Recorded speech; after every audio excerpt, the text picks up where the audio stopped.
again, like the last squad, perhaps there's even less experience internationally in this one than the one you had before, but I guess you knew that when planning for this. Are you excited about some of the new faces that you've got to work with in this one?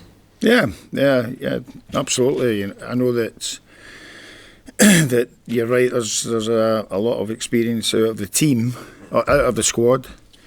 I think we could almost pick another 20 odd players, and to be honest, I think it would be a good game between these two squads. The squad that are missing and the squad that's here, because if you look at the squad, they're pretty much guys who have been in good form throughout the season. In terms of the players who've been called for the first time, John Souttar, Lewis Stevenson, how impressed have you been by what they've done this year? Well, I've seen Stevenson a few times, and I've known him since when he was a kid, and he's been very consistent this season. You know, I've rarely seen a fullback that's played to the level of Lewis in this particular campaign. The games I've certainly saw of him, scouts that have also been to the games, you know, guys that I worked with previously who have echoed my sentiments on Lewis's performances. And John has been playing alongside Christophe Berra at Hearts, someone who's come right through the age groups as well. Do you feel he's now ready? He's not got all the answers yet. Yeah. No. I'm 59. I don't have them all. But he's a good young prospect. He's been playing with Peter Grant's 21s, for the last couple of years, and he's progressed very well.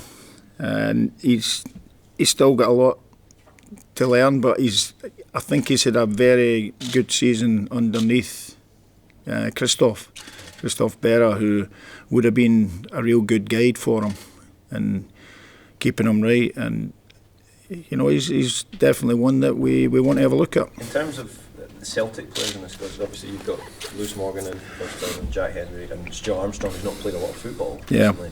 What was the conversation you had with Brendan Rodgers about the Celtic players' availability? Because presumably you'd have liked to have had a few more in there. Yeah, we would have, but we took every individual in their own merits. It wasn't a case of doing anybody any favours. It was more about what we felt about the future as well. I've seen in the past of experiences where young players have suffered burnout later on in their careers, and the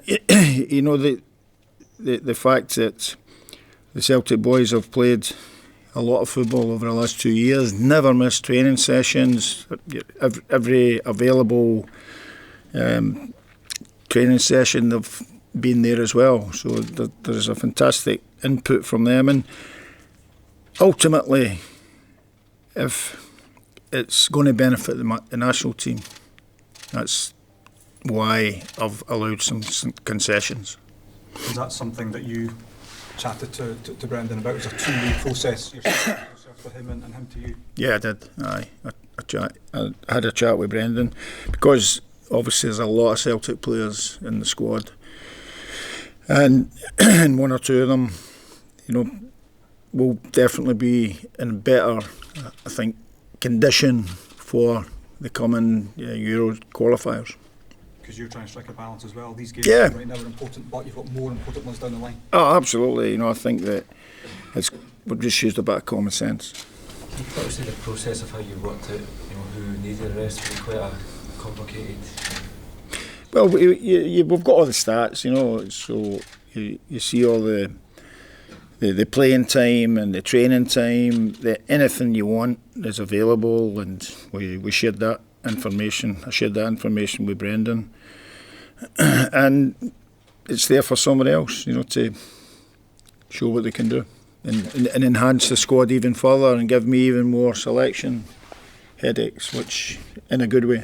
There's guys like Graham Shinney who've been knocking on the door and all been disappointed not to have won a cap as well. Is it good to be able to give these guys who are hungry for action a chance as well? Yeah, Shinney again has had a very consistent season. Aberdeen finishing second, I think, took 4 in a row, which is an amazing achievement for Derek McInnes. I think they kind of just crept back in there, when it looked as if their season was going to peter out. But guys like Shinnie have been responsible for that the Aberdeen second position. I'm sure they would love to be higher than that, but that's no rare feat. Did you get a chance to look at Dylan McGeoch again after the last time out with injury? I've not really had much chance to look at him, but I've covered a lot in videos, and the game that I did see him in, watched that again, and I think he's had a good season. So when you look through the squad, there's a usefulness there, there's an excitement there. Do you share that kind of enthusiasm? Well, I love to see young players getting a chance. Now, you can't throw every youngster in, but Lewis Morgan is one who's definitely emerged. And when I did a year in Belgium, I played a lot of under-21s in my team. We were forced into it on one or two occasions, but some of them get in there and never look back, and they've had fantastic moves since then from Genk. But so I love to see the young players emerging, and they need to play. They need to play football to improve themselves. They need to keep getting games. If they don't get games with their teams, they go out on loan. If it goes further down the chain, then if the club doesn't suit you, then you have to go and get a level where you've got to keep playing football. We want to encourage every Scottish kid to want to make the grade and play for the country. What's it about Lewis Morgan that you like, particularly, that made you elevate him to this level? Well, I've had a lot of feedback from people who've worked with him, and obviously we get footage for the games, and he's got a bit of dynamic about him. Left-footed, right-footed, and boys like this we have to encourage. We've been lamenting the fact over the last few years that we don't have enough talent coming out of the country. So this is when we have to start getting onto the encouragement side of things. In that sense, are these two games really quite important for you? Well, they're always important for us. We're the warm-up act for two teams who are highly motivated and going to the World Cup finals. And we've got to work in these two games, both mentally and physically. And in terms of saying that we're not going over there as cannon fodder. We want to be there and giving ourselves a good show, and also spoil their parties a wee bit. To go to the other side of the world with a squad like this, is the bonding side of it as important as the results? What do you mean, we're a squad like this? a young squad, a young squad, Yeah. I thought you were going to query the bonding element there. Right. Is that as important because you're going to be away for 10 days or thereabouts? And yeah. How vital is that? No, it's all part of it, and it's all part of the learning process of growing up through your football career. I used to love going on these trips in the summer, and I'm sure that everybody's really looking forward to going. We would rather be the World Cup finals, but we've got to go here and show that we can live against teams like this. What have you seen of Johnny Russell recently? Yeah, always MLS stuff. I've seen it. I've seen most of it, and he's a wee bit on fire out there just now. They're loving him, Kansas, just now. And Johnny's a player I've always had a good feeling about. He's again quick, two-footed. As you see recently, getting goals with Kansas. So I think it's a good addition to the squad. The fact that for the public here, he's out of sight, out of mind somewhat.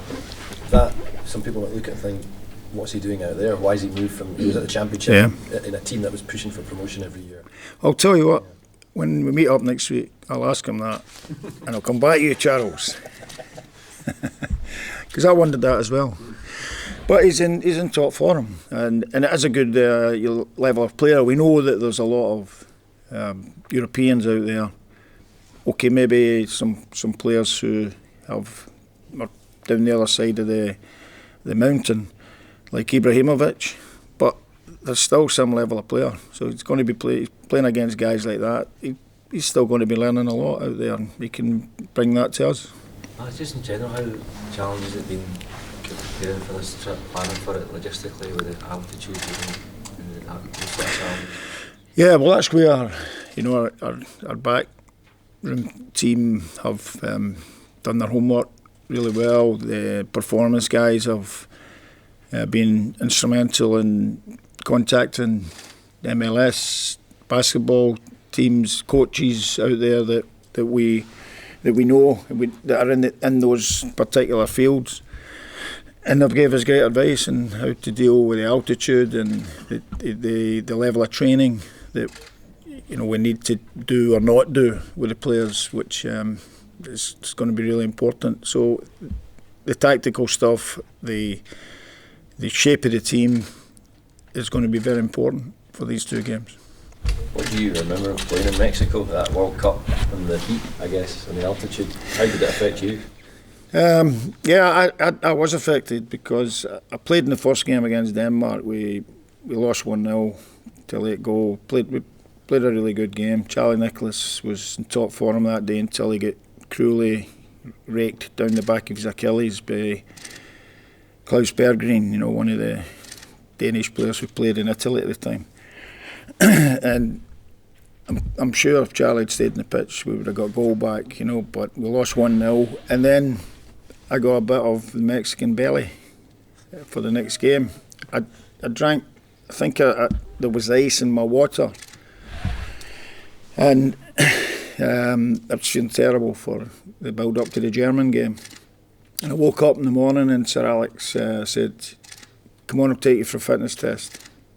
I says, "I'll be all right." I was going to play against the Germans, the World Cup, for goodness sake. I'd swim the Atlantic to play for Scotland.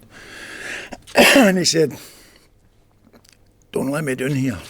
So we went out on the field and I did a wee bit of, the doggies backwards and forwards, headers, and passing the bag to him and making some runs. And within 5 minutes, I was totally burst. I knew that there was no chance that I could play in that Germany game. So I watched it from my bedroom, the hotel room, and the players went away to the game, and it was very thrilling, up to the bit where wee Gordon put his leg on the advertising board at the end instead of jumping it, and I thought we were on our way, but sadly it wasn't to be.